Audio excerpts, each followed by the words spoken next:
Konon, di ujung barat Pulau Madura, terbentang sebuah wilayah yang dipercaya dijaga oleh kekuatan gaib dan leluhur. Tanah itu kelak dikenal sebagai Bangkalan. Namun jauh sebelum nama itu lahir, masyarakat setempat mengenalnya sebagai tempat yang sakral, di mana laut, angin, dan doa bersatu. Legenda menyebutkan adanya seorang pertapa sakti bernama Mbah Bangkal, yang tinggal di pesisir barat kerajaan Arosbaya. Ia dikenal mampu menenangkan badai dan menyembuhkan penyakit. Setelah wafatnya, masyarakat menamai daerah itu sebagai Tanah Bangkalan, tempat tinggal sang pertapa. Dari sanalah nama Bangkalan berasal. Bagi masyarakat Madura, tanah ini bukan sekadar wilayah, melainkan simbol keharmonisan antara manusia dan alam. Hingga kini, sebagian warga masih menghormati petilasan Mbah Bangkal dengan doa dan sesajen, terutama saat angin barat berhembus kencang. Legenda ini menjadi awal mula kisah panjang Bangkalan, sebuah tanah yang lahir dari kepercayaan, spiritualitas, dan cinta pada leluhur. Nama Bangkalan tidak hanya lahir dari legenda, tetapi juga memiliki makna mendalam yang melekat pada bahasa dan budaya masyarakat Madura. Dalam bahasa setempat, kata Bangkal berarti tanah tinggi atau daratan yang menjorok ke laut, sementara akhiran an digunakan untuk menunjukkan tempat atau kawasan. Dengan demikian, Bangkalan dapat diartikan sebagai daerah di tanah tinggi dekat laut. Sebuah deskripsi yang tepat menggambarkan letak geografisnya di barat Pulau Madura yang menghadap langsung ke Selat Madura. Namun versi lain mengatakan bahwa nama Bangkalan berasal dari kisah tentang Mbah Bangkal, tokoh spiritual yang dihormati masyarakat. Setelah beliau wafat, daerah tempat beliau tinggal disebut Bangkalan, yang lama-kelamaan berubah pelafalan menjadi Bangkalan.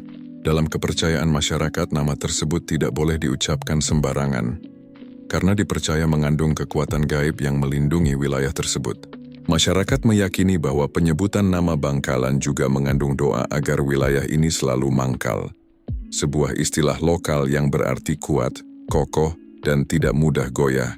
Kata ini menggambarkan karakter masyarakat Bangkalan yang tangguh menghadapi ombak kehidupan, seperti tanahnya yang kokoh menahan arus laut di barat Madura. Etimologi ini bukan sekadar bahasa, melainkan bagian dari jati diri orang Bangkalan yang menjunjung tinggi nilai spiritual dan kearifan lokal. Nama itu bukan hanya sebutan geografis, tapi juga simbol kekuatan dan keberanian yang diwariskan turun-temurun. Bangkalan terletak di ujung barat Pulau Madura, berhadapan langsung dengan Selat Madura yang memisahkannya dari Pulau Jawa. Wilayah ini menjadi gerbang utama menuju Madura, karena disinilah berdiri megah jembatan Suramadu, penghubung antara Surabaya dan Madura yang kini menjadi ikon kebanggaan masyarakat setempat. Secara geografis, Bangkalan memiliki perpaduan alam yang unik. Bagian utaranya dikelilingi perbukitan batu kapur yang kokoh, sementara di selatan terbentang pesisir dengan laut biru yang tenang. Tanahnya cenderung kering dan berkapur, namun justru disitulah muncul keistimewaannya. Dari tanah keras inilah tumbuh pohon-pohon lontar, jagung, dan tembakau, hasil bumi yang menjadi simbol keteguhan dan ketekunan masyarakat Madura. Selain itu, terdapat banyak gua dan sumber air alami yang dipercaya memiliki kekuatan spiritual. Salah satunya adalah Gua Kombang, yang konon menjadi tempat bertapa para leluhur Madura. Banyak masyarakat datang ke sana untuk berdoa atau mencari ketenangan batin, terutama menjelang bulan Maulid dan bulan Suro. Letak Bangkalan yang strategis juga menjadikannya pusat perdagangan dan budaya sejak zaman dahulu. Kapal-kapal nelayan dan pedagang dari Jawa, Bali, hingga Kalimantan pernah bersandar di pelabuhan-pelabuhan kecil di wilayah ini. Perpaduan budaya yang terjadi kemudian membentuk karakter masyarakat Bangkalan yang terbuka, ramah, namun tetap menjunjung tinggi tradisi dan kehormatan leluhur. Bagi masyarakat lokal, tanah Bangkalan bukan sekadar tempat tinggal, tetapi juga tanah leluhur yang sakral. Banyak yang percaya bahwa setiap bukit, pohon tua, hingga mata air di Bangkalan memiliki penjaga gaib yang melindungi wilayahnya. Karena itu, setiap kali ada pembangunan besar, masyarakat setempat biasanya melakukan ritual selamatan untuk meminta izin kepada alam dan leluhur agar tidak terjadi bencana. Bangkalan dengan keindahan alam dan aura mistisnya bukan hanya pintu masuk Pulau Madura secara geografis, tetapi juga gerbang menuju kekayaan budaya dan spiritual yang dalam. Jauh sebelum Bangkalan dikenal seperti sekarang, wilayah ini telah menjadi bagian dari jejak panjang sejarah kerajaan-kerajaan di Nusantara. Dalam berbagai naskah kuno dan tutur masyarakat, Bangkalan dipercaya sebagai salah satu pusat kekuasaan kecil di bawah pengaruh kerajaan Majapahit pada abad ke-14. Letaknya yang strategis di pesisir barat Madura menjadikannya wilayah penting dalam jalur perdagangan antara Jawa Timur dan pulau-pulau di sekitarnya. Setelah Majapahit mengalami kemunduran, kekuasaan di Madura perlahan bergeser. Muncullah kerajaan-kerajaan lokal, dan salah satu yang paling berpengaruh adalah Kerajaan Arosbaya, yang kemudian dikenal sebagai Kerajaan Bangkalan. Raja pertamanya yang terkenal adalah Panembahan Lemah Duur, sosok bijaksana yang dikenal memiliki ilmu tinggi dan karomah luar biasa. Beliau diyakini mampu berjalan di atas air dan menaklukkan musuh tanpa peperangan. Dalam kepercayaan masyarakat, Panembahan Lemah Duur bukan hanya pemimpin politik, tetapi juga wali yang diutus untuk menata keseimbangan antara manusia dan alam. Beliau mengajarkan agar masyarakat menghormati tanah tempat mereka berpijak, menjaga laut, serta selalu melakukan selamatan sebelum memulai kegiatan besar.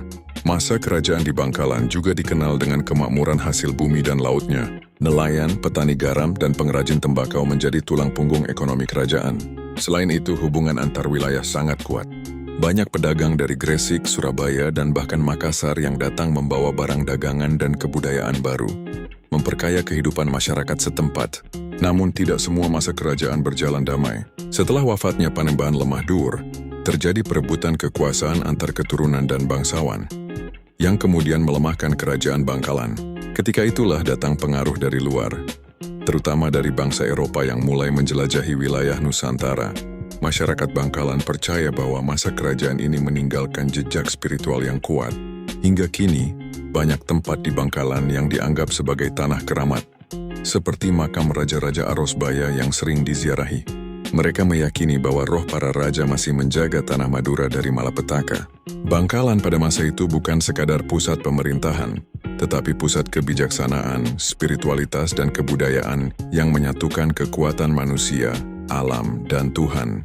Ketika bangsa Eropa mulai menjejakkan kaki di Nusantara, Bangkalan menjadi salah satu wilayah yang paling keras memberikan perlawanan. Letaknya yang strategis di pesisir barat Pulau Madura membuat daerah ini sangat diperhitungkan secara militer dan ekonomi oleh penjajah, terutama oleh VOC, Belanda, yang datang pada abad ke-17. Pada masa itu, kerajaan-kerajaan di Madura satu persatu mulai dikuasai atau dijadikan sekutu oleh VOC. Namun rakyat Bangkalan dikenal tidak mudah tunduk. Mereka memiliki semangat juang tinggi dan rasa kemandirian yang besar, dipengaruhi oleh ajaran para leluhur tentang keberanian dan kehormatan. Dalam keyakinan masyarakat Madura, lebih baik mati dengan harga diri daripada hidup dalam penindasan. Tokoh penting yang dikenal dalam sejarah perlawanan Bangkalan adalah Pangeran Cakraningrat, salah satu penguasa Madura Barat yang berani menentang VOC. Meski sempat menjalin hubungan politik dengan Belanda, akhirnya beliau menentang kekuasaan kolonial karena melihat penderitaan rakyatnya yang semakin parah. Perlawanan demi perlawanan pun terjadi, baik secara terbuka maupun melalui cara-cara tersembunyi seperti sabotase dan penyembunyian hasil bumi dari tangan penjajah. Masyarakat Bangkalan juga memiliki cara unik dalam melawan penjajah, yaitu melalui doa, selamatan, dan kesenian tradisional. Banyak kelompok rakyat yang percaya bahwa melalui ritual tertentu dan bacaan wirid warisan leluhur, mereka bisa memperoleh kekuatan batin untuk melindungi diri dan melawan kejahatan. Beberapa pejuang bahkan diyakini memiliki ilmu kebal dan mampu menghilang dari pandangan musuh. Selain itu, budaya Carok, yang sering diidentikan dengan keberanian masyarakat Madura, mulai tumbuh kuat pada masa penjajahan ini. Meski kerap disalahartikan sebagai bentuk kekerasan, bagi masyarakat setempat, Carok justru menjadi simbol harga diri, keberanian, dan perjuangan melawan ketidakadilan. Penjajahan yang panjang membuat rakyat Bangkalan semakin kuat. Mereka belajar bertahan bersatu dan menjaga identitasnya di tengah tekanan. Dan ketika bangsa Indonesia mulai menyuarakan kemerdekaan, Bangkalan sudah lebih dulu memiliki semangat kebebasan yang mengakar dalam jiwa rakyatnya. Bagi masyarakat setempat, masa penjajahan bukan hanya kisah penderitaan, tetapi juga ujian kesetiaan terhadap tanah leluhur, tanah yang tak hanya dipijak, tetapi juga dijaga dengan darah dan doa. Budaya Bangkalan adalah cerminan jiwa masyarakat Madura yang keras di luar, namun lembut dan penuh kasih di dalam. Setiap tradisi di wilayah ini bukan sekadar warisan masa lalu, tetapi juga sarana menjaga hubungan antara manusia, alam, dan Sang Pencipta. Di balik kesederhanaan hidupnya, masyarakat Bangkalan memegang teguh nilai kehormatan, kejujuran, dan kebersamaan. Salah satu tradisi yang paling dikenal adalah Rokat Tase, yaitu upacara adat yang dilakukan oleh para nelayan sebagai bentuk rasa syukur kepada Tuhan atas hasil laut. Upacara ini biasanya digelar di pantai dengan membawa sesajen berupa nasi tumpeng, buah, serta kepala sapi atau kambing yang dihanyutkan ke laut. Masyarakat percaya bahwa roh-roh laut akan memberkati mereka dengan tangkapan ikan yang melimpah jika mereka tetap menjaga keselarasan dengan alam. Selain itu, terdapat pula tradisi toron, yaitu kegiatan mudik masyarakat Madura untuk berziarah ke makam leluhur pada waktu-waktu tertentu, seperti menjelang bulan Ramadan. Tradisi ini bukan sekadar perjalanan pulang kampung, tetapi juga bentuk penghormatan kepada asal-usul dan akar spiritual keluarga. Dari sisi kesenian, Bangkalan memiliki banyak warisan budaya seperti tarian topeng dalang, musik saronen, dan karapan sapi yang telah mendunia. Bagi masyarakat Bangkalan, karapan sapi bukan hanya perlombaan kecepatan, melainkan simbol kerja keras, kegigihan, dan kebanggaan hidup di tanah kering. Di dalam setiap lomba, ada doa, ada semangat, dan ada kebersamaan yang meneguhkan identitas mereka. Selain itu, masyarakat Bangkalan masih sangat menghormati petuah orang tua dan tokoh spiritual. Banyak orang percaya bahwa kehidupan akan berjalan baik jika mereka mematuhi pase baburitan, nasihat leluhur yang menuntun manusia agar tidak sombong, tidak serakah, dan selalu mengingat Tuhan dalam setiap langkah. Ritual-ritual adat seperti slametan, mandi safar, dan nyadran juga masih dijalankan hingga kini. Masyarakat percaya bahwa selama mereka menjaga tradisi, maka roh leluhur akan senantiasa melindungi Bangkalan dari segala mara bahaya. Budaya Bangkalan adalah perpaduan antara religiusitas dan tradisi lokal, antara dunia nyata dan dunia spiritual. Setiap lagu rakyat, setiap tarian, dan setiap doa yang dilantunkan, semuanya mengandung makna tentang bagaimana manusia harus hidup selaras dengan alam dan Tuhannya. Maka tak heran jika hingga kini, Bangkalan tetap menjadi salah satu pusat kebudayaan Madura yang mempertahankan jati diri dan kearifan lokalnya di tengah arus modernisasi. Memasuki masa modern, Bangkalan mulai mengalami perubahan besar yang menandai peralihan dari daerah tradisional menuju wilayah dengan sistem pemerintahan yang lebih terstruktur. Setelah masa penjajahan berakhir dan Indonesia memproklamasikan kemerdekaannya pada tahun 1945, Bangkalan secara resmi menjadi bagian dari Negara Kesatuan Republik Indonesia. Namun perjalanan menuju status administratif yang utuh tidaklah mudah. Pada awal kemerdekaan, Bangkalan masih berstatus sebagai kabupaten di bawah pemerintahan Kresidenan Madura. Namun setelah tahun 1950, wilayah Madura digabungkan ke dalam Provinsi Jawa Timur, dan Bangkalan pun diresmikan sebagai Kabupaten Bangkalan yang berdiri secara administratif dengan pusat pemerintahan di kota Bangkalan. Perubahan ini membawa dampak besar terhadap kehidupan masyarakat. Jalan-jalan mulai dibangun, sekolah-sekolah berdiri, dan pelabuhan diperluas untuk mempermudah akses ke Surabaya dan wilayah Jawa lainnya. Hingga akhirnya pada tahun 2009, pembangunan jembatan Suramadu, Surabaya Madura, menjadi simbol transformasi besar bagi Bangkalan. Jembatan sepanjang 5,4 km ini tidak hanya menghubungkan dua daratan, tetapi juga menghubungkan dua peradaban, antara Madura yang kaya tradisi dengan Jawa yang lebih modern. Sejak saat itu wajah Bangkalan berubah. Ekonomi tumbuh, industri berkembang, dan masyarakat semakin terbuka terhadap dunia luar. Namun di balik semua kemajuan itu, masyarakat tetap berpegang pada nilai-nilai lama. Hormat pada leluhur, setia pada tanah kelahiran, dan menjaga kehormatan sebagai orang Madura. Kini Bangkalan bukan hanya dikenal sebagai gerbang Pulau Madura, tetapi juga sebagai simbol kekuatan budaya, spiritual, dan keteguhan hati masyarakatnya. Setiap langkah pembangunan selalu diiringi dengan doa dan selamatan, seolah menjadi pengingat bahwa kemajuan tanpa restu alam dan leluhur tidak akan membawa berkah.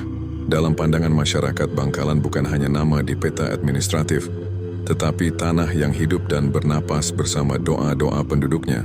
Ia adalah saksi perjalanan panjang, dari legenda dan kerajaan masa penjajahan, hingga kini berdiri sebagai kota yang tumbuh dengan jati diri kuat.